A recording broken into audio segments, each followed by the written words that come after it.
I think an argument can be made that the character we're about to discuss should be considered the first female Robin. We're going to be taking a look at Roberta, the Girl Wonder. For this, we're going to have to go back to the Golden Age for a Robin tale full of pre-code shenanigans, this happening in the pages of Star Spangled Comics. And this story, it doesn't exactly end up being a feel-good one, but we're going in. I'm Sasha, this is Casually Comics, and you're about to witness Robin in peak jerk mode. Now, when it comes to female Robins, Carrie Kelly of 1986's The Dark Knight Returns is usually cited as the first, although some will give nods to Julie Madison in the Golden Age. For in Detective Comics 49, the same issue she broke up with Bruce, she donned the Robin costume to help stop Clayface. However, while the character we're about to discuss didn't interact with Batman directly, she does model herself off Robin and works with him side by side. So she's definitely worthy of some kind of recognition. You can tell me in the comments if you feel that that's as a Robin or as something else. Maybe her own thing. The story we're going to be looking at originally came from Star Spangled Comics 103 from the year 1950. In a comic that claims Tomahawk is my favorite Indian hero. He is not. The story was Roberta, the Girl Wonder. It was drawn by Jim Mooney, and I had a hard time tracking down who exactly wrote it. One source said David Verne, but there was a question mark next to it, so is David Verne? Somebody wrote it. We're in the era of the Golden Age where sometimes it's hard to track down the exact credits. Robin had a significant stint as one of the stories in Star Spangled Comics, joining the book in issue 65 and remaining there until issue 130. At that point, the title of the comic changed and the focus shifted. It became more of a military book. But during that era, there are a lot of Robin stories to be found there, and most of them don't contain Batman. But this isn't about Robin, this is about Roberta. Robin has many imitators and rivals in his time, but never anyone like the lovely young girl who, smitten with the charms of the boy wonder, yearns to join him in his war against crime.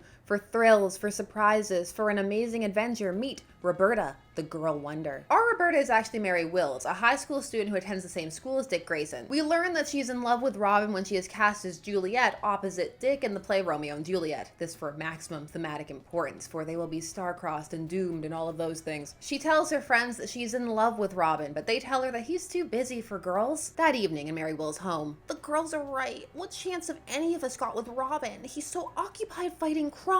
Suddenly, a wild idea takes form in Mary's head. Unless, why not? I could join Robin, work with him against crime. They'd have to notice me. So what does Mary do? She gets good. She has a whole Batman-style montage. She's not playing around. She studies criminology, advanced mathematics, chemistry. She converts her family's darkroom into a crime lab where she starts building gadgets. She starts training herself to peak physical condition, and finally, she makes a costume. My training's just about finished. Now to create my uniform as Roberta, the Girl Wonder. Robin has his special weapons, and I have my crime compact. Lid is a candid camera. Combination mirror magnifying glass. Hollow powder puff contains first aid equipment. Small skeleton key. Crystal radio. Small compass. Gas capsules. Explosive capsules. Smoke capsules. Fingerprint powder. She made explosive capsules. Roberta's not playing around. I also like how her costume is the reverse color scheme of his. She's thought this through, like a non-villainous Reverse Flash. When the bat signal shines after all this training, she's ready, and she goes to the commissioner's office to join Robin in his quest against crime. But he doesn't want to work with her, not because she's a stranger or because he doesn't think she's trained or anything like that, but because she's a girl. And after Roberta has explained her presence, look, Roberta, whoever you are, you mean well, but this is too dangerous a game for a girl. But I can help. I want to help. Listen, Roberta, concussions, child endangerment, that's a boy's game. He sends her away, but she will not be deterred. She hides in the trunk of the Batmobile, and he hears her when they get to the cave and he lets her out. Roberta is scary obsessed. That's not the reason that's being given for why he doesn't want to work with her. Instead, he's just going with the you're a girl. So because of the fact that he's blowing her off like that, it makes it more irritating than it otherwise might be. And it makes Roberta's obsession fall a bit into the background because you want her to be able to prove herself, because we've already seen it, that she did all the training and everything. And I'm not entirely certain if that's what the story wants or not. I've got a rush job to do for the commissioner. As soon as I've finished, I'll blindfold you and get you out of here. Won't you change your mind? Can't I please help? What do you got against girls, Robin?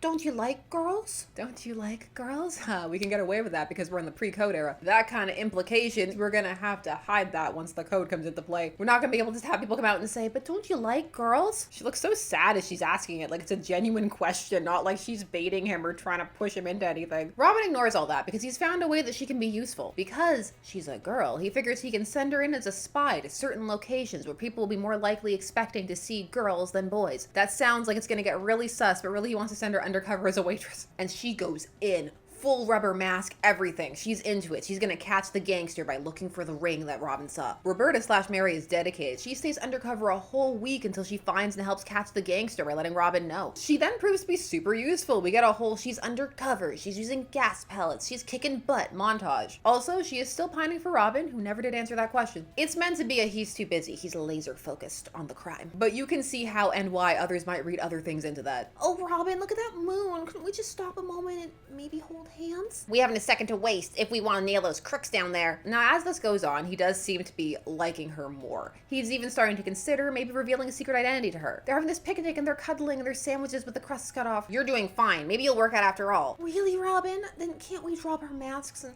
see each other as we really are?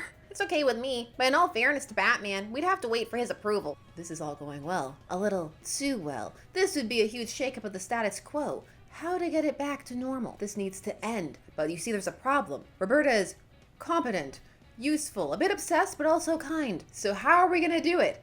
Painfully. It's about to get painful and also convoluted. On another undercover assignment where they're seeking out a cashier passing counterfeit bills, they end up at Roberta's own supermarket. And so in disguise, Robin sends her in. He says she can buy some peanuts because he wants some peanuts. Then they'll get the money and they can check and see if it's counterfeit. I don't know why he can't go undercover and do this, but he's sending her. So she goes in and she goes right to where the peanuts are because this is the store she normally shops at. Robin sees her do this and figures that this must mean that she knows this store, that she's always there. Now he can figure out her secret identity. She's made a bad slip. Supermarkets are big, all have different layouts. She couldn't have known where those peanuts were unless this is the store where she always shops. Or many other things. Maybe the peanuts were visible from the door. Maybe she shops there sometimes. Maybe she's one of those people who hates talking to clerks and wanders around aisles and got lucky. Maybe there's a similarity and she recognized and assumed where it would be and was right. Robin is right though. So now he has to trick her. The peanuts that they got had a coupon to enter a raffle to win a fur coat. So he gives it to her, pretending that it's to be nice because she'd like the coat, but really he's marked the coupon and he hopes that she's gonna go back to the store and use it, which she does end up doing. And now he's there undercover as a cashier. So again, why couldn't you go in and buy your own peanuts, Robin? Now because she comes in and she uses the marked paper, he's able to determine that she is Mary Wills from his class, and now he's about to end her whole career. What I did to learn her identity, any smart crook could do, and in this business, any slip that reveals your identity is disastrous. Okay, Robin,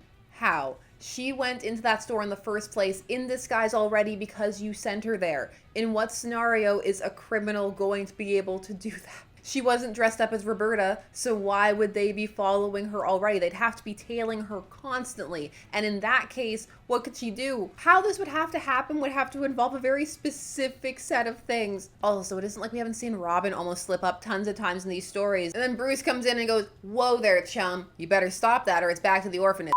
I mean, whoa there, my beloved ward. You're almost making a mistake. Let me correct that for you. Now that he knows that she's Mary, he determines that she can't be trusted. Doesn't matter that she was useful or helpful. She made a mistake. This is her villain origin. And as Robin spends the day wrestling with his conscience, and he wins that battle and crushes that little conscience, sending it back to the Netherrealm whence it came, I could never trust Roberta now. It would be too dangerous. And to think I almost revealed my identity to her. Am I the only one who finds this mildly infuriating? Or do you completely agree with his logic? If so, put it down below. The base concept of, oh, she's an amateur and she made some mistakes so I can't fully trust her, isn't a bad idea. But the execution is so frustrating and convoluted. It would be so much less painful if they had made her less competent or less nice. This just makes you want him to pull her aside and teach her, maybe help her out. Also, I could never trust her now after all the hoops he went through to out her. Man, after she fell for all that snooping and deep cover manipulation, how could I ever trust her? But I haven't the heart to tell her. If there were only some impersonal way, some way her dual life could be ended as if by accident. Golden Age Robin, a monster and a coward. So what does he do? He uses the affection that he knows that she has for him against her. He takes her to buy some perfume because he knows that one of the chemicals in it is going to weaken the adhesive that she's probably using to hold her mask on. And so he pretends that he's getting it for her as a gift and she just needs to try it out. And so it gets sprayed on her mask and then he just has to wait. And then his plan is it's going to fall off in front of him and then he can gaslight her going, how could she make the mistake that he set her up to make? Clearly she's not cut out for this. And it's so painful. It's so much more painful than that because his plan was just for it to fall off in front of him. But as they're walking, a news crew comes up to do an interview, and so he, knowing what's about to happen, lets her go on air and do it so her mask falls off and it's just seen by millions of people. Millions of people saw me on television. Now the whole world knows my secret.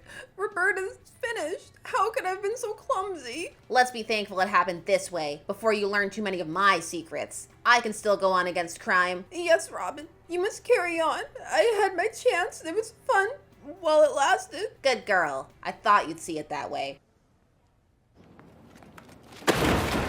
Frustrating, nay, infuriating. Poor Roberta. Justice for Roberta. Vengeance for Roberta. Good girl for falling for the trap that I set for you. I knew you'd see it my way. This story is a very fascinating exploration of what can happen when one has to return to the status quo. This is very much meant to be a one and done, and I'm sure we're probably not meant to care all that much about Roberta/Mary, but they also dedicate a lot of time to her. She has a whole arc that she goes through in this, and then it's just destroyed by the boy she likes because he doesn't want to reveal his identity to her and is finding reasons not to because the story has made her so competent that it has to be a reach. This story does make me feel bad for Roberta. Yes, she made a mistake, but there were so many other ways this could have been handled. But back to the first question. Do you think Roberta should be considered the first female Robin? In modeling herself after him, is she a female version or a separate character? Either way, I think she deserves a footnote. And a hug. This is a significant contribution. She seems to have worked with him for at least a few weeks. There were newspaper articles, people wanted to interview her on TV. This was in the universe, so she made a mark there for sure. I can see her returning and Dick having to wrestle with the fact that when he was younger and trying to emulate Batman in the way that he thought he should look at people, that he maybe didn't treat people as well as he should have. He was judging people based on that Batman paranoia standard, and now he's grown out of it and he wants to apologize, but it's too late. Roberta has embarked upon a nationwide revenge spree, using